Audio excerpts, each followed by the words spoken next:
The rain slammed against the window of our Brooklyn apartment, a relentless drumbeat that mirrored the storm in my chest. I stood frozen, staring at the text from Mia. I'm sorry. Eli.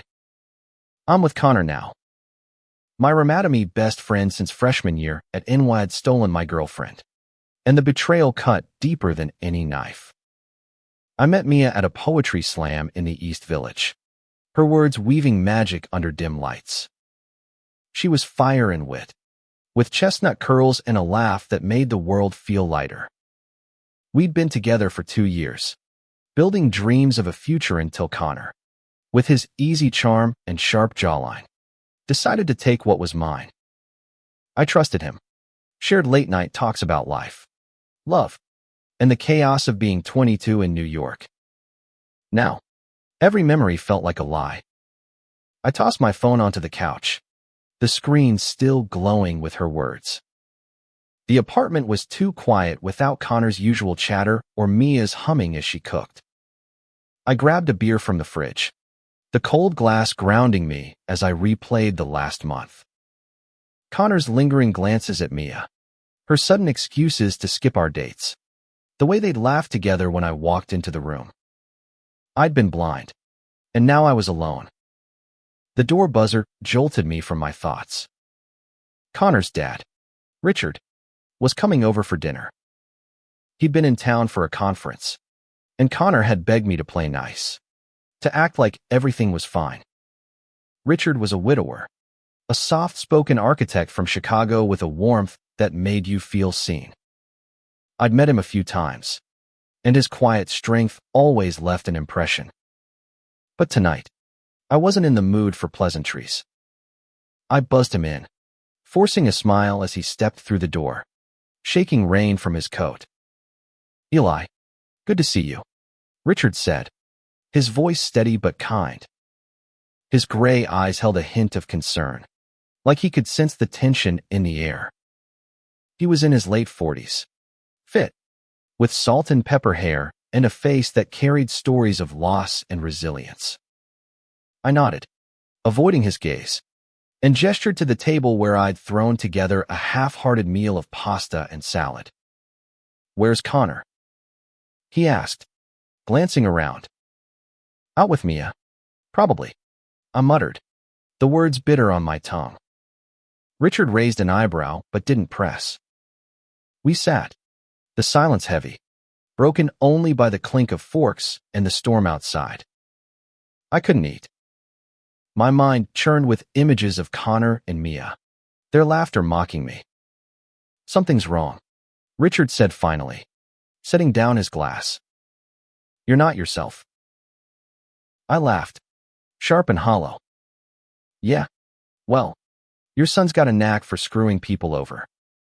The words spilled out before I could stop them. I told him everything, Mia, Connor, the betrayal. Richard listened, his face unreadable, but his eyes softening with something like empathy. That's not the Connor I raised, he said quietly, but there was a crack in his voice, a father's disappointment. I'm sorry, Eli. You didn't deserve that. His sincerity hit me harder than I expected. I'd always admired Richard, the way he carried himself with quiet confidence, the way he seemed to understand pain without needing to say much. Maybe it was the beer, or the ache in my chest, but I felt a reckless urge to bridge the gap between us, to feel something other than this gnawing hurt. I leaned across the table, my heart pounding, and kissed him.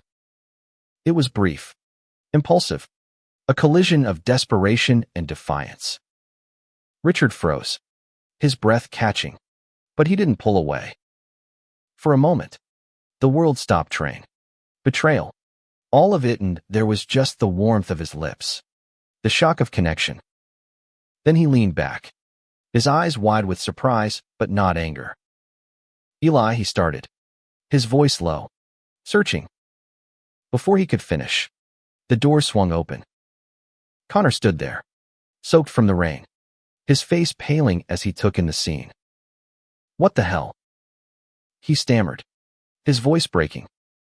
I stood, my pulse racing, a strange mix of guilt and triumph surging through me. "Guess we're even now?" I said, my voice colder than I meant. Connor's eyes filled with tears, and for the first time, I saw him crack not the cocky roommate who'd stolen my girl, but someone raw, vulnerable, and hurt. Richard stood, his hand on my arm, steadying me.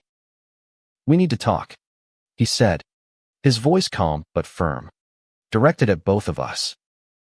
The room felt too small, the air thick with unspoken words.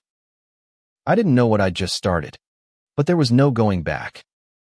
The next morning, the apartment was a battlefield of silence.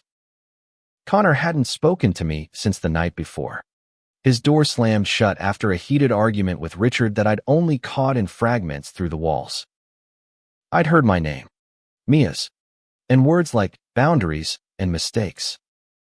My head throbbed from lack of sleep, but I couldn't shake the memory of that kiss, its reckless heat, the way Richard's eyes had held mine, searching for something I didn't fully understand.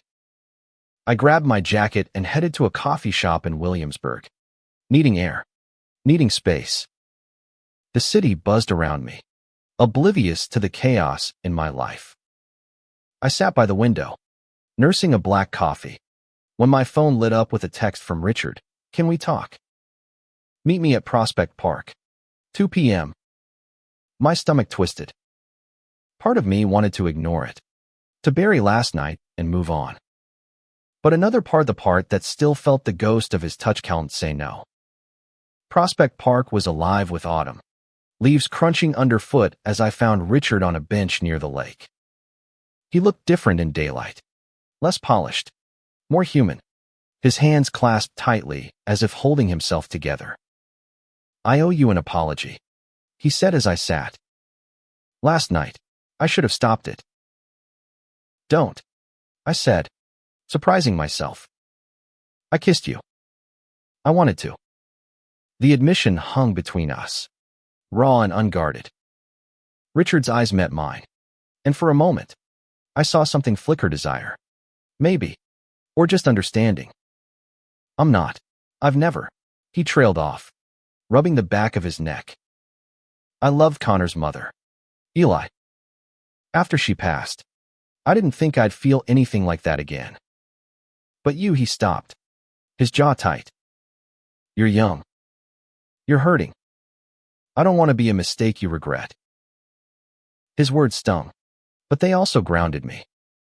I wasn't sure what I felt: anger, longing, or just the need to be seen, but I knew it wasn't just revenge anymore. "I don't regret it," I said quietly. "Not yet." We sat in silence, the lake reflecting the golden afternoon light. I thought of Connor, his tear-streaked face, and wondered if I'd broken something in him the way he'd broken me.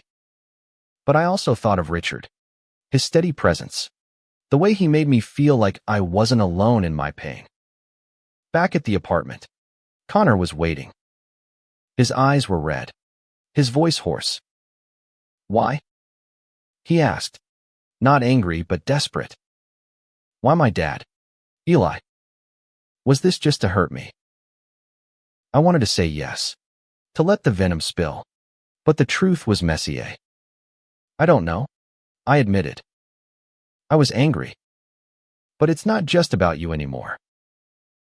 He flinched, and I saw the weight of his own guilt: losing Mia, losing me, maybe even losing his dad's respect. For the first time, I wondered if we were all just fumbling through the same hurt, making choices we couldn't take back. The days that followed were a tightrope walk.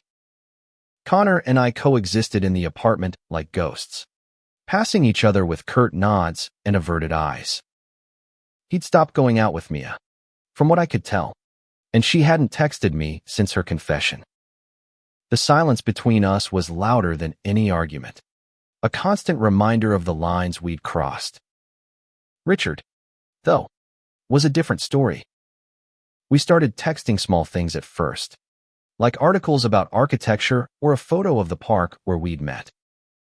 But soon, our conversations grew deeper. Late-night messages about grief, dreams, and the things we didn't tell anyone else. He told me about losing his wife to cancer 5 years ago, how it hollowed him out but taught him to find joy in small moments. I told him about my fear of being unlovable, how Mia's betrayal confirmed every doubt I'd ever had. One evening, he invited me to a gallery opening in Chelsea. Just as friends, he texted, but the words felt like a challenge. I went, wearing my best shirt, my heart a tangle of nerves and hope. The gallery was crowded, filled with sharp-dressed strangers and abstract paintings that bled color. Richard stood out, his quiet confidence drawing me like a beacon. "You clean up nice," he said, a small smile tugging at his lips. I laughed, feeling lighter than I had in weeks. We wandered through the exhibits, our shoulders brushing, the air between us charged with something unspoken. When he talked about the art, his passion lit up his face, and I found myself watching him more than the paintings. Outside, under the glow of streetlights, he stopped walking. "Eli, I need to be honest," he said, his voice low. "I'm drawn to you. More than I should be. But I'm twice your age. And Connor," he trailed off, his eyes searching mine. "I don't care about the age," I said, stepping closer. And Connor made his choices. My words were bold, but inside, I was terrified of rejection, of ruining something fragile. Richard's hand brushed mine, and for a moment, I thought he'd kiss me. Instead, he stepped back, his expression torn. "I need time," he said. "This isn't simple." I nodded, swallowing the ache in my throat. As I walked home, the city felt too big, too loud, like it was swallowing me whole. I didn't know if Richard would ever let himself feel what I felt, but I knew I couldn't go back to the person I was before that kiss. Back at the apartment, Connor was waiting again, this time with a bottle of whiskey and 2 glasses. "We need to talk," he said, his voice raw. I sat, wary but curious. He poured us both a drink, his hands shaking slightly. "I messed up," he said. "With Mia? With you. I didn't mean for it to happen. I was jealous. You and Mia were so perfect, and I felt like I was always on the outside." His confession caught me off guard. I'd never seen Connor vulnerable like this, stripped of his usual bravado. "Why didn't you just talk to me?" I asked. "Because I'm an idiot," he said, a bitter laugh escaping him. "And now you're, what, with my dad?" I shook my head. "It's not like that. Not yet." But the words felt like a lie. I cared about Richard, more than I wanted to admit. Connor's eyes darkened, and I saw the hurt I'd caused, the mirror of my own pain. "I don't know how to fix this," he said, "but I don't want to lose you." I didn't have an answer. The whiskey burned my throat, and I wondered if forgiveness was possible when trust was shattered. But as I looked at Connor, I saw a flicker of the friend I'd once loved, and it made my heart ache in a new way. The next week, Richard invited me to dinner at his hotel. It was a small, intimate place in Soho, and when I arrived, he was waiting at a corner table, a single candle flickering between us. "I've been thinking," he said after we ordered. "About you. About us." My pulse quickened. "And?" He leaned forward, his voice soft but steady. "I want to try. But only if you're sure. This could hurt people, Connor. Especially." I thought of Connor's confession, his raw honesty. I thought of Mia, who'd texted me that morning, apologizing again, begging to meet. And I thought of Richard, who made me feel like I could be enough. "I'm sure," I said, my voice barely above a whisper. He reached for my hand across the table, his touch warm and certain. For the first time in weeks, I felt like I could breathe. The weeks that followed were a blur of stolen moments with Richard. We'd meet in quiet corners of the city bookstores in the village. Cafes and Dumboch encountered, deepening the connection between us. He'd tell me stories of his travels, his designs, his dreams, and I'd share my fears, my art, my hope for something real. But every moment was shadowed by the weight of Connor's pain, a constant reminder that our happiness came at a cost. Connor had changed. He stopped going out, stopped smiling. He'd leave notes on the fridge, "I'm sorry, Eli. Let's talk." But I wasn't ready. I couldn't face the guilt of choosing Richard, of hurting someone who'd once been my closest friend. Mia, too, kept reaching out, her messages a mix of regret and confusion. "I didn't know it would end like this," she wrote. I didn't respond. My heart was too full of Richard to let her back in. One night, Richard took me to a rooftop bar overlooking Manhattan. The city sparkled below, a sea of lights that felt like possibility. We stood close, our breath visible in the chilly air, and he kissed me slow, deliberate, like he was claiming something he'd been afraid to want. "I'm falling for you," he whispered, his forehead against mine. I wanted to say it back, but the words caught in my throat. Instead, I kissed him again, letting the moment speak for me. But as we stood there, wrapped in each other, I couldn't shake the image of Connor's tear-streaked face, the way he'd looked at me like I'd stolen something irreplaceable. The next morning, I found Connor in the living room, staring at a photo of us from freshman year, grinning, arms around each other, carefree. "You're happy with him, aren't you?" he asked, his voice barely audible. I nodded, unable to lie. "Yeah, I am." He looked away, his jaw tight. "I loved you, Eli. Not like a friend. More than that." I never said it because I was scared. And then Mia, she was a way to feel close to you without risking everything. His words hit like a punch. I'd never seen it, never noticed the way he looked at me, the way he'd linger when we talked. "Connor, I didn't know," I said, my voice breaking. "It doesn't matter now," he said, standing. "You've got my dad. And I've got nothing." He walked out, leaving me with the weight of his confession, the realization that I'd been blind to his feelings all along. I met Richard later that day, my heart heavy. I told him about Connor, every word spilling out like a confession. He listened, his face a mix of guilt and resolve. "I never wanted to come between you two," he said. "But I can't walk away from you, Eli. Not now." "I don't want you to," I said, but the words felt fragile. I was falling for Richard, but Connor's pain was a shadow I couldn't escape. I wondered if love was always this messy, if every choice came with a cost. That night, I found a letter under my door, written in Connor's messy scrawl. "I'm leaving for a while. Need to figure myself out. I don't hate you, Eli. I just wish I'd been braver." My chest tightened as I read it, the finality of his words sinking in. He was gone by morning, his room empty except for a single photo of us, left on his bed. I called Mia, needing closure. We met at a diner in Brooklyn, the same one where we'd had our first date. She looked tired, her eyes red from crying. "I made a mistake," she said. "I thought Connor was what I wanted, but I was wrong. I miss you."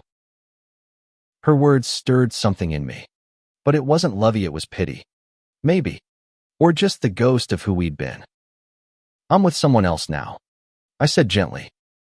"I hope you find what you're looking for, Mia." As I walked away, I felt a strange sense of freedom. I'd lost Mia, lost Connor, but I'd found something with Richard, something real, even if it was complicated. I texted him, asking to meet, needing to feel his steadiness. When he arrived, he pulled me into his arms, And for the first time, I let myself believe this could work. Months passed, and Richard became my anchor. We built a quiet rhythm dinners at his hotel when he was in town. Long walks through Central Park. Moments where the world felt small and ours. But Connor's absence lingered, a wound that hadn't fully healed. He'd texted once, saying he was in Chicago, working at a bookstore, trying to start over. I didn't know how to respond, so I didn't. One evening, Richard took me to a quiet jazz club in Harlem. The music was soft, soulful, wrapping around us like a warm blanket. "I've been thinking," he said, his hand resting on mine. "I want you to come to Chicago with me. Not forever, just for a while. See if this is real." The idea thrilled and terrified me. New York was home, but it was also a graveyard of memories: Mia's laugh, Connor's betrayal, the kiss that changed everything. "What about Connor?" I asked. Richard's face softened. "He's my son. I'll always love him. But he needs to find his own way, and we need to find ours." I nodded, my heart full. "Let's do it," I said, and he smiled, a rare, unguarded smile that made me feel like I was enough.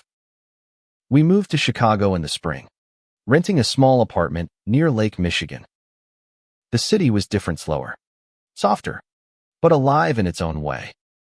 Richard's work kept him busy, but we carved out time for each other, building something steady amidst the chaos of our start. I started painting again, inspired by the lake's changing moods, by Richard's quiet strength. One day, a letter arrived from Connor. It was short, written in his familiar scrawl. "I'm happy for you, Eli. I'm trying to be. I'm sorry for everything." Included was a photo of him at a bookstore event, smiling faintly, a shadow of the friend I'd known. I showed it to Richard, and we sat in silence, the weight of our choices settling between us. "I want to see him," I said finally. "Not to fix things, just to understand." Richard nodded. "He's your friend. He always will be, in some way." I met Connor at a cafe near his bookstore. He looked older, his eyes carrying a new kind of quiet. "I didn't think you'd come," he said, stirring his coffee. "I didn't either," I admitted. "But I needed to know you're okay." He shrugged, a small smile breaking through. "I'm getting there. It hurt, seeing you with Dad. But I get it now. You both deserve to be happy." His words were a gift, a release I hadn't known I needed. We talked for hours, not like before, but like two people finding new ground.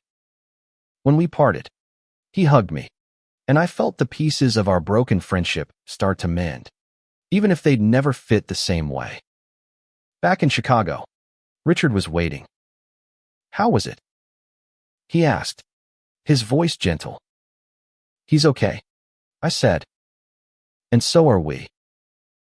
He pulled me close, and as the lake shimmered outside our window, I realized that love wasn't about perfection. It was about choosing each other, even when it hurt, even when it was messy. I'd lost Mia, lost Connor for a time, but I'd found Richard in him. I'd found a home. The story wasn't tidy, and the scars remained, but they were proof we'd lived, fought, and loved. And as Richard kissed me, soft and sure, I knew we'd keep fighting for each other, for the life we were building, for the truth that love, in all its forms, was worth it.